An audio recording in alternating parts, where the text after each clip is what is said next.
नहीं है। The 5 bucket is that कि आपकी जिंदगी में, आपकी पर्सनैलिटी में देर आर 5 सेगमेंट्स जो फिल होना जरूरी है। फॉर एग्जाम्पल, एक बकेट है आपके इल्म की, एक बकेट होती है आपके स्किल की, एक बकेट में आप डालते हैं आपका नेटवर्क, एक बकेट में होता है रिसोर्स। रिसोर्स का मतलब पैसा भी हो सकता है और आपके लिए काम करने वाले लोग भी हो सकते हैं और बहुत सारे एसेट्स होते हैं। और एक बकेट होती है रेपुटेशन की। आपने अगर जिंदगी में कुछ भी अचीव करना है तो ये 5 सेगमेंट्स आपको एड्रेस करने हैं। आपका नॉलेज, आपका स्किल, आपका नेटवर्क, आपका रिसोर्सेस जिसमें पैसा भी आ सकता है, एसेट्स भी आ सकते हैं, और आपकी रेपुटेशन। 5 चीजें, और ये 5 चीजें इसी सीक्वेंस में ही अचीव हो सकती हैं। जब आपके पास किसी चीज की नॉलेज होती है तो आप उस नॉलेज को यूज करके स्किल में कन्वर्ट करते हैं।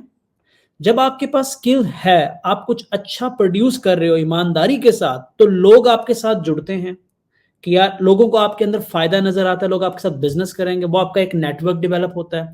जब नेटवर्क डेवलप होता है तो फाइनेंशियल अपॉर्चुनिटीज भी ऊपर जाती हैं, बिजनेस के लिए भी अपॉर्चुनिटीज ऊपर जाती हैं, और आपकी आपकी इंटेलेक्चुअल ग्रोथ भी होती है।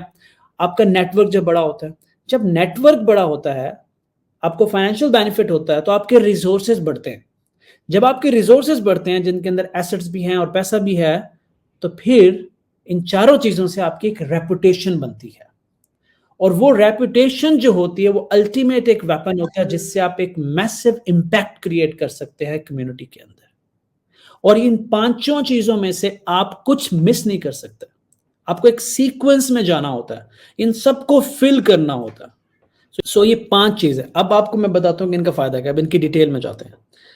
लिसन, आपके पास अगर स्किल, आपके पास नॉलेज नहीं है ना, और आप कोशिश कर रहे हैं स्किल बनाने की, you are actually wasting your time. You won't be able to develop that skill. आप, मैं उसको एग्जाम्पल देना चाह रहा हूं, बहुत ही गौर से सुनिएगा, बहुत गौर से सुनिएगा। एक कार मैकेनिक 2 जूनियर्स को हायर करता है, दो जूनियर्स को। एक वो है जिसने कहा कि सर मैं मिडिल पास हूं, मैं पढ़ा लिखा बिल्कुल नहीं हूं, पर मैं बहुत मेहनती हूं, मुझे गाड़ियों का काम सीखना। और एक बच्चा जो गाड़ियों के बारे में पढ़ता है, बहुत सी किताबें पढ़ता है, गाड़ियों के इंजन्स के बारे में पढ़ता है, पार्ट्स के बारे में पढ़ता है, उनकी मैन्युफैक्चरिंग के बारे में पढ़ता है। उसने बहुत नॉलेज लिया हुआ गाड़ी के बारे में, पर उसको गाड़ी रिपेयर करने नहीं आती। वो भी, दोनों बच्चे एक साथ उस वर्कशॉप में एंटर होते हैं। अब जब उस्ताद दोनों पे काम करेगा तो मुझे ये बताएं कि 5 महीने बाद उन दोनों में से स्किल किसके ज्यादा होंगे? मैं आपके कमेंट्स देख रहा हूं, क्या यू आर विद मी या नॉट? उन दोनों बच्चों में से स्किल किसका ऊपर जाएगा? जब उस्ताद दोनों पे इक्वल मेहनत कर रहा है, स्किल किसका अच्छा होगा? A person with zero knowledge, या पर्सन जो गाड़ी के इंफ्रास्ट्रक्चर को भी समझता है, पार्ट्स को भी समझता है, मैन्युफैक्चरिंग को भी पढ़ के आया, टाइप्स को भी पढ़ के आया? किसके स्किल ऊपर जाएंगे? जिस शख्स के पास, या नहीं, दैट इज एब्सोल्युटली, एक बच्चे ने कहा कि जी हार्ड वर्किंग वाला, that's this is the problem है। दिस इज द प्रॉब्लम है। बेसिकली हार्ड वर्किंग वो ज्यादा होगा, लेकिन जिसके पास नॉलेज, इल्म लेके आया है, उसने इल्म लेने पे मेहनत ही की है, वो मेहनत करके मेहनत को कम करेगा। अगर आपने जिंदगी में मेहनत कम करनी है ना, तो उसके लिए आपको मेहनत करनी पड़ेगी स्मार्ट। और अगर आप सिर्फ मेहनत करते जाएंगे तो फिर आप मेहनत ही करते जाएंगे। नॉलेज वाला ज्यादा स्किलफुल होकर निकलेगा। ये ऐसा ही है जैसे एक एमबीबीएस डॉक्टर और एक अताई डॉक्टर, ठीक है? जो पढ़ा लिखा सिस्टमैटिकली आता है और जो बिल्कुल नॉलेज आता है। जब आपके पास बहुत सारा नॉलेज होता है तो आप अच्छा स्किल सेट बनाते हो। वो जो मैं बात हमेशा आपको सिखाते हैं कि you will be in top 20%, top 10%। आप जमीन पे नहीं चल रहे होंगे, आप टॉप 10-20% में जाएंगे। वो तब जाएंगे जब आप नॉलेज ग्रैब करके स्किल की तरफ आएंगे। जब आप पहले नॉलेज डेवलप करते हैं, सिस्टमैटिकली स्किल डेवलपमेंट की तरफ आते हैं, तो आपका स्किल ऑटोमेटिकली टॉप 10, टॉप 20% पे जाता है। You will be in a better position. लेकिन अगर आप सिर्फ शॉर्टकट जाते हैं, पहले स्टेज को स्किप कर देते हैं, स्किल डेवलपमेंट पे आते हैं, you are in a trouble. और अनफॉर्चुनेटली लोग स्किल डेवलपमेंट को भी स्किप कर देते हैं, नॉलेज को भी स्किप कर देते हैं। वो सीधा थर्ड सेगमेंट में आते हैं। जो थर्ड सेगमेंट है वो नेटवर्किंग का है। Just imagine, it doesn't matter आपका नेटवर्क कितना बड़ा है, मैटर करता है कि उस नेटवर्क की क्वालिटी क्या है, उस नेटवर्क में कौन लोग बैठे हुए हैं। जस्ट थिंक कि कोई एक कॉम्पिटेंट शख्स, एक बहुत बड़ा बिजनेसमैन आपके साथ क्यों जुड़ेगा जब आपके पास नॉलेज और स्किल की बकेट एम्प्टी है, दोनों चीजें खाली हैं, दोनों चीजें खाली हैं, तो नेटवर्क आपका कैसे बनेगा? उस नेटवर्क में सारे नालायक ही जमा होंगे, क्योंकि ना आपके पास स्किल है ना नॉलेज है। जो लोग आपसे अगर आपने जोड़ भी लिए तो आप जैसे ही होंगे ना, उस बंदे जैसे होंगे ना जिसने पहली दो बकेट्स को स्किप किया है। सो नेटवर्क से ज्यादा क्वालिटी ऑफ नेटवर्क मैटर करता है कि आपके नेटवर्क की क्वालिटी क्या है, उस नेटवर्क में कौन लोग बैठे हुए हैं। अगर उस नेटवर्क में मिलियनर्स बैठे हुए हैं, एंटरप्रेन्योर्स बैठे हुए हैं, उस नेटवर्क में सारे कॉम्पिटेंट लोग बैठे हैं, तो इवेंचुअली उसका इंपैक्ट आप पे आता है, बिजनेस अपॉर्चुनिटीज ऊपर जाती हैं, प्रोजेक्ट बड़े आते हैं। इसलिए कहते हैं कंपनी सस्टेन तब करती हैं जब उनके नेटवर्क में बायर्स बैठे होते हैं। बायर्स क्यों आएंगे? जब वो अपना फायदा आपके साथ देखेंगे कि यार इस बंदे के पास बहुत नॉलेज है, यार इस बंदे के पास स्किल है, नॉलेज भी है और स्किल भी है। और स्किल कैसे बना? नॉलेज से। I am just trying to put you something, please do not skip that part, that knowledge part, do not skip that skill part, do not skip that, do not move to the network. जब आप network में गए इन दोनों को miss करके, तो आप actually फंस जाएंगे निकम्मों में, वेलों में फंस जाएंगे आप, क्योंकि वो क्वालिटी का नेटवर्क नहीं होता। सो सिस्टमैटिकली इनको इनको बिल्ड करना भी जरूरत है। Knowledge is very important, sharp skill set very important.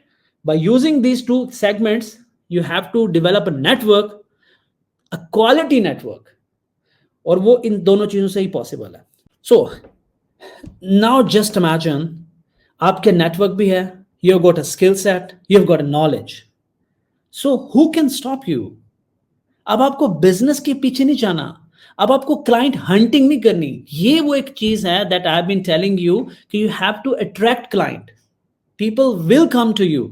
अगर वो एक आपने पहले 3 स्टेप्स को ठीक कर लिया, अब जब ये पहले 3 स्टेप ठीक हुए, आपका जो एक अच्छा नेटवर्क है, आपको लोग पैसे दे रहे हैं, आपके नेटवर्क में बड़े बड़े मिलियनियर्स बैठे हुए हैं, आपको मिलियनियर्स जानते हैं, तो वो every now and then phone करके कहेंगे। मुझे मुझे कल ही फोन आया, बल्कि परसों मुझे एक वॉइस नोट आया सऊदीया से, I was in a leap, एक बंदे ने उसके साथ गपशप करके आया था, उसने कहा यार you have done a great job. मैं, अब उसके साथ मेरा कोई बिजनेस नहीं है, हम बैठे, उसने कहा Malik what you have done. Remember एक बंदा लाइव आया था, अगर मेरे स्टूडेंट देख रहे हैं तो एक सीईओ लाइव आया था जिसके साथ मैं लीप में बैठा था, उसको मैं अपने एक लाइव लेक्चर में लेके आया था। So there was no quite a business deal. इसने देखा कि यार मैंने जिंदगी में ये किया ये किया ये किया ये कर रहा हूं, ही सेड यार you are doing a good job. वो थोड़ा इंप्रेस हुआ, वो कनेक्ट हो गया मेरे साथ, मैं उसके माइंड में बैठ गया। अचानक से उसके जहन में एक काम आया, एक प्रोजेक्ट आया, उसने मोबाइल उठाया, वॉइस नोट मुझे डाल दिया कि मलिक हमने ये करना है। कहां से आया ये? मैं तो नहीं ढूंढ रहा था उसको, मैंने तो नहीं जाके कहा कि यार मुझे काम दे दे यार। वो हमारे पास connection, that what is matter. और कनेक्शन क्यों बना? उसने नॉलेज और स्किल देखा, मेरे नेटवर्क मेरे साथ जुड़ गया। अगर एक निकम्मा आदमी जिसको ना बात करने का है, जिसके पास नॉलेज है ना जिंदगी में कुछ किया है, how he gonna attract that person? Do not attract client, attract competent people. Competent people, intellectual people, millionaires अगर आपके पास बैठेंगे तो वो आपको ऑटोमेटिकली बिजनेस देंगे। आप जरा गौर कीजिए, अभी मैं अगले 2 स्टेप्स पे नहीं गया, आप जरा गौर कीजिए हमारे माशरे के मसाइल क्या है। काम नहीं मिल रहा, काम मिलते मिलते बंद हुआ, कंपनी कोलैप्स हो गई, या आपको काम मिला ही नहीं, कभी आपने कहीं जॉब कर ली और आप कभी अपने पांव पे खड़े हो ही नहीं सके, या खड़े हुए तो गिर गए। काम ना मिलने की क्या वजह है? कि आप किसी एक सर्टेन सेगमेंट पे रिलाय कर रहे होते हो, और जब वो सेगमेंट कोलैप्स करता है आपका बिजनेस कोलैप्स करता है। लेकिन अगर आप अपनी रेपुटेशन और नेटवर्क पे रिलाय कर रहे हो तो आपका बिजनेस कोलैप्स नहीं करेगा, क्योंकि आपने मल्टीपल स्ट्रीम्स बना ली हैं अपने लिए। ये इस तरह से मसाइल होते हैं। लोग ये सारे स्टेप्स, ये सारे सेगमेंट्स जब मिस करके खड़े हो जाते हैं, तो इसे कहते हैं कि जैसे आपने अपना घर रेत पे बनाया हुआ। रेत पे घर बनता है इस तरह से कि आपने इनमें से एक भी स्टेप मिस कर दिया, क्योंकि वो फिर आपको जोर लगा के ही चलाना पड़ेगा। सो अभी तक सिर्फ हम नेटवर्क पे पहुंचे। अब नेटवर्क ने, अभी मैंने बताया, आपको पैसे दिए, आपको कंपनी दी, आपको लोग दिए, ये सारी चीजें आपको किसने दी? नेटवर्क ने दी। जब आपके पास नेटवर्क से रिसोर्सेज आए, तो रिसोर्सेज भी आपके पास है, मतलब पैसा आपके पास है, लोग आपके पास हैं, स्किल आपके पास है, नॉलेज आपके पास है, तो रेपुटेशन नहीं होगी। आज आप इस स्ट्रीम में मेरी बात क्यों सुन रहे हैं? Because I am filling that fifth bucket, that is reputation. और 33 साल तक मेरा सोशल मीडिया से कोई ताल्लुक नहीं था। 2 साल भी नहीं हुए मुझे सोशल मीडिया पे आए हुए। क्या कर रहा था? वो बकेट्स फिल हो रही थी। और सम टाइम जब अल्लाह आपको कामयाब करने पे आता है, तो मैंने तो ये किताबें आप आके पढ़ी है, मुझे नहीं था पता, बट आई रियलाइज कि बस ठीक हो गया, अल्लाह ने मुझे ठीक करा दिया। तो इसका मतलब है कि अगर मुझे अल्लाह ने ठीक करा दिया, मुझे कोई समझाने वाला नहीं था, then I have to be that person. मैंने पढ़ा, मुझे लगा कि यार ये तो बिल्कुल ही ऐसा सीक्वेंस बनता है, ये तो एक मिथ है। I should go and teach people, यार ये देखो इससे बहुत फायदा होता है। आप मुझे सिर्फ इसलिए सुन रहे हैं कि देयर इज रेपुटेशन। और रेपुटेशन कैसे बनी? मेरी कंपनी को देख के, मेरे प्रोफाइल को देख के, मेरे काम को देख के। अब मैं ये सारा काम, प्रोफाइल और कंपनी माइनस कर देता हूं, I will become just another motivational speaker, a खोखला motivational speaker, but I am not. This is, अब क्योंकि एक रेपुटेशन थी, मैंने उस रेपुटेशन को यूज किया कम्युनिटी को हेल्प करने के लिए, और होप टू स्किल का इनिशिएटिव ले लिया। तो क्या आप लोगों को इंपैक्ट नजर आ रहा है? तो इसका मतलब है कि अगर आप एक अच्छे स्ट्रॉन्ग मोमेंट बनना चाहते हैं, अल्लाह को एक मजबूत मोमेंट पसंद है, you have to fill this 5 buckets: your knowledge, your skill, your network, resources, build a reputation, and then use this reputation to give it back to the community for a positive impact on a massive level. This is what you have to do. और ये है चाहिए, ये है शान, जिसे कहते हैं ना मोमिन की एक शान होती है, वो ये होती है। किसने कहा है? कैसे हो सकता है? आप एक बकेट माइनस करके मुझे दिखाएं, एक बकेट इसमें से माइनस कर दें मुझे, and I will tell you how you gonna do that part. So हमारे बच्चे जो आगे आके जो बिजनेस कोलैप्स हो रहे हैं, ऑर्डर नहीं आ रहे हैं, फ्रीलांसिंग में फेल हो रहे हैं, this is the cause and this is the solution. अब आता हूं मैं इसके सेकंड सेगमेंट की तरफ। 5 बकेट्स की बात करने के बाद अब आप जिंदगी में सिर्फ एक मुस्बत चेंज ले आए, और वो चेंज क्या है? वो चेंज ये है कि आप कल से जो भी करें, अपने आप से ये सिर्फ एक सवाल करें कि ये किस बकेट में डाल रहे हैं आप अगर एक किताब पढ़ रहे हैं तो सोचें क्या वो इन 5 बकेट्स में से किस बकेट्स को फिल कर रही है। अगर किसी बंदे का 1 घंटे का लेक्चर सुन रहे हैं तो सोचें वो किस बकेट को फिल कर रहा है। अगर तो वो पहली बकेट छोड़ के दूसरी को फिल कर रहा है, तो you are wasting your time, you are wasting your time. Let me give you an example. For example, आपके पास नॉलेज नहीं है, स्किल नहीं है, और आपको एक अपॉर्चुनिटी आती है, कोई शख्स कहता है कि यार दुनिया के इस कोने में एक टेक एग्जीबिशन हो रही है, आपने उस टेक एग्जीबिशन में जाना है और नेटवर्किंग करनी है। और आपने सुना हुआ है कि यार नेटवर्किंग बहुत जरूरी होती है, network is a net worth, networking के लिए निकल पड़ते हैं। You will go there, but I don't think so कि वो कैलिबर के लोग आपके साथ जुड़ेंगे अगर आपके पास ना नॉलेज है ना कोई स्किल सेट है। आप उन लोगों को इंगेज नहीं कर पाओगे, बहुत डिफिकल्ट होता है, चैलेंजिंग होता है। अगर आप कुछ बोल के कम्युनिकेशन की पावर पे इंगेज कर लोगे तो सस्टेन नहीं कर पाओगे, कन्वर्ट नहीं कर पाओगे। नेटवर्क के होने के नहीं, उनको सस्टेन करना होता है, कन्वर्ट करना होता है, वो नहीं कर पाओगे आप। तो आपका वो जो ट्रिप है, वो जो एग्जीबिशन में जाना है, आना है, technically it's a waste of time. You need to spend that time on a skill set. वो अगर आप स्किल सेट पे लगाओगे, नॉलेज पे लगाओगे, तो वो इफेक्टिव होगा। You are filling up the right bucket, लेकिन एट द रॉन्ग टाइम। अब रोज सुबह हर रोज अपनी जिंदगी के आने वाले हर दिन में आप ये सोचना शुरू करेंगे, whatever you are doing, कौन सी बकेट फिल कर रहे हैं आप। Now answer me the question. I am talking to you guys, telling you, time लगा रहा हूं, एनर्जी लगा रहा हूं, मैं अपनी कौन सी बकेट फिल कर रहा हूं? जस्ट टेल मी, मेरी कौन सी बकेट मजबूत हो रही है? This is how you have to think. इससे पहले मैं अपने आप से सवाल कर रहा था लाइव आने से पहले, now I am asking all of you कि मैं अपनी कौन सी बकेट फिल कर रहा हूं।